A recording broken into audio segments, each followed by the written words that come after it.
دین اسلام، دین توحید،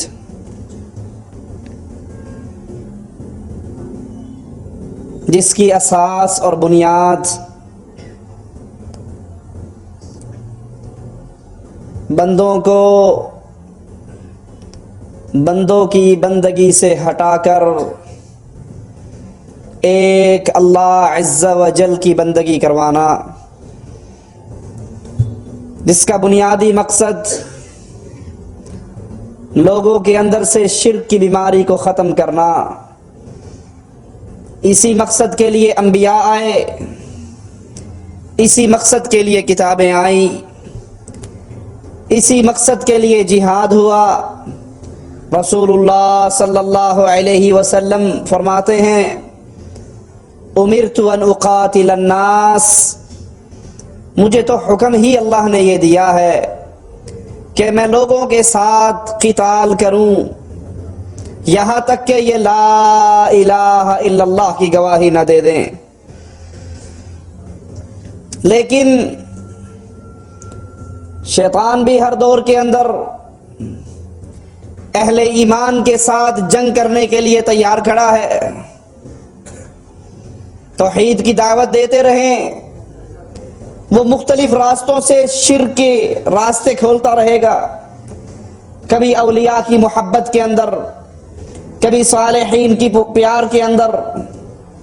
اور ایک وسوسہ جو اکثر شیطان انسانوں کے دلوں میں ڈالتا ہے وہ یہ کہ ہم بزرگوں اور اولیاء کی قبروں پر جاتے ہیں، اولیاء اللہ کے مزاروں پر جاتے ہیں، وہاں جا کر ہم عبادت تو اللہ ہی کی کرتے ہیں، وہاں جا کر نظر اور نیاز اللہ نام کی دیتے ہیں، پکار اور سوال اللہ نام کا بلند کرتے ہیں، وہاں جا کر دیگ کیوں بانٹتے ہیں، وہاں پر دعا کیوں مانگتے ہیں؟ اس لیے کہ درباروں پر کھڑے ہو کر مانگا جائے تو بڑی جلدی قبول ہو جاتی ہے۔ یہ اولیاء اللہ ہیں، یہ بزرگان دین ہیں، ان کی قبروں پہ کھڑے ہو کر اللہ سے سوال کیا جائے تو دیر نہیں لگتی قبول ہونے میں۔ آئیے ذرا محمد الرسول اللہ صلی اللہ علیہ وسلم کے مبارک فرامین کو سامنے رکھ کر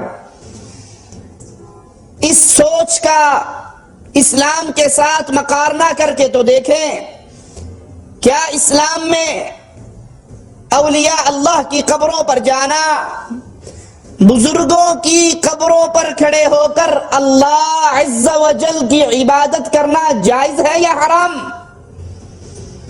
صحیح بخاری اور مسلم میں حضرت عائشہ رضی اللہ تعالی عنہا کی روایت ہے، فرماتی ہے ام سلمہ رضی اللہ تعالی عنہا حبشہ کی ہجرت سے واپس آتی ہیں اور رسول اللہ صلی اللہ علیہ وسلم کو ایک گرجے کا حال بتاتی ہیں، ایک کنیسہ کی خبر دیتی ہیں، یا رسول اللہ صلی اللہ علیہ وسلم، ہم نے حبشہ کے اندر ایک کنیسہ دیکھا، عیسائیوں کی عبادت گاہ کو کنیسہ گرجا کہا جاتا ہے، اس کے اندر ہم نے مورتیاں تصویریں دیکھی۔ رسول اللہ صلی اللہ علیہ وسلم فرماتے ہیں، یہ یہود و نصارہ، ان کا جب کوئی نیک آدمی فوت ہو جاتا، نیک آدمی مر جاتا، تو یہ اس بزرگ کی، اس ولی کی، اس نیک آدمی کی قبر پر مسجد بنا لیتے، عبادت گاہ بنا لیتے، اور اس میں اس کی تصویریں سجا لیتے، مورتیاں بنا لیتے۔ اور سنیے رسول اللہ صلی اللہ علیہ وسلم کے فرمان، آج ہمارے معاشرے میں شرک جس صورت میں بھی پھیل رہا ہے، ان تمام صورتوں کو بھی سامنے رکھیے اور پھر اس ہستی کے اقوال پہ غور کیجئے جو ہستی میرا اور آپ کا نبی ہے، قائد ہے، امام ہے، رہبر ہے، محمد الرسول اللہ۔ لوگوں کے بزرگوں کو پیش کر کے ہم اپنے بزرگوں کے ساتھ مقارنہ نہیں کرواتے کہ تمہارے مولوی نے یہ کہا تو ہمارا مولوی یہ کہتا ہے. کیوں؟ اگر میں یہ کہوں میں آپ کے مولوی کی بات نہیں مانتا تو کیا خیال ہے میں کافر ہو جاؤں گا؟ نہیں.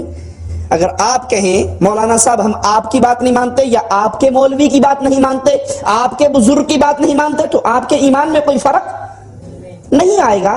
اس لیے ہم مقارنہ کرتے ہیں اس ہستی کی باتوں کے ساتھ. اگر کوئی یہ کہے کہ میں محمد رسول اللہ کی بات نہیں مانتا، اس کے کافر ہونے میں کوئی شک رہ جائے گا؟ معاشرے کے اندر جتنا شرک پھیل رہا ہے، ان تمام قسم کے شرکیہ عقائد اعمال کو سامنے رکھیں اور محمد رسول اللہ صلی اللہ علیہ وسلم کے اقوال کو بھی سامنے رکھیں. پیارے نبی علیہ السلام فرماتے ہیں یہود و نصارہ میں سے جب کوئی نیک آدمی مر جاتا یہ اس کی قبر پر مسجد بنا لیتے. ہمارے ہاں بھی یہی ہوتا ہے نا، دربار ہے ساتھ اس کی قبر پہ مسجد ہے، بابا حجویری کی قبر ہے اس پہ مسجد ہے، اسلام آباد والے بابے کی قبر ہے اس کے اوپر مسجد ہے. اب یہ کام اچھا ہے، یہ کرنے والے لوگ اچھے ہیں، یہ دھندا ٹھیک ہے. اگر کوئی وزیر اعظم بن جاتا ہے تو حجویری صاحب کی قبر کے اوپر پورا داتا کمپلیکس بنوا دیتا ہے. یہ کام کیسا ہے؟ کس سے پوچھنا ہے؟ اس سے جس کی بات کو اگر میں اور آپ اور دنیا کا ہر انسان کوئی بھی بندہ تسلیم نہیں کرتا، ٹھکرا دیتا ہے، اس کے پلے سے ایمان نکل جاتا ہے.